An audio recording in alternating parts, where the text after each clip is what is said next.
Hi hello నమస్తే అందరికీ ఈ వీడియోలో ప్రెగ్నెన్సీ సమయంలో బర్తింగ్ బాల్ని యూజ్ చేసి యాంటీనేటల్ ఎక్సర్సైజెస్ చేయాలి అనుకుంటే కనుక పాటించవలసిన 5 జాగ్రత్తల గురించి తెలుసుకుందాం.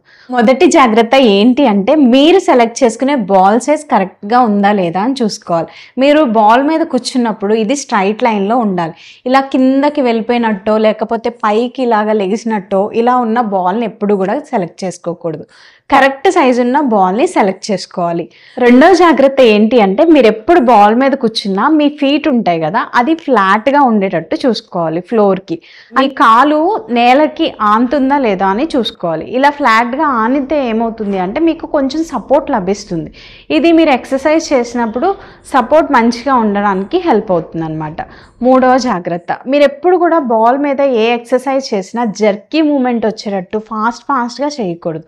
ఒక రిథమిక్గా స్లో ప్యాటర్న్లో చేయడం మంచిది. నాలుగవ జాగ్రత్త, మీకు ఎక్సర్సైజ్ చేసే క్రమంలో తలనొప్పి కానీ బాడీలో ఏదైనా నొప్పి అనిపించినా లేదంటే శ్వాస తీసుకోవడంలో ఇబ్బంది అనిపించినా వెంటనే ఎక్సర్సైజ్ చేయడం ఆపేయాలి.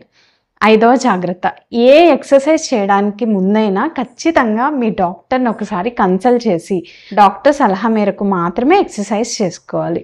ఈ 5 జాగ్రత్తలు పాటిస్తారని ఇంకా మీ ప్రెగ్నెన్సీ జర్నీని హ్యాపీగా ఎంజాయ్ చేస్తారని కోరుకుంటున్నాము. ఈ వీడియో నచ్చినట్లయితే లైక్ చేయడం మర్చిపోకండి. ఎవరికైతే వీడియో యూస్ఫుల్గా ఉంటుంది అని చెప్పి మీరు అనుకుంటున్నారో తప్పకుండా వారికి షేర్ చేయండి. ఇలాంటి మరిన్ని ఇన్ఫర్మేటివ్ వీడియోస్ కోసం ఛానల్ని సబ్స్క్రైబ్ చేసుకోండి. Thank you for watching.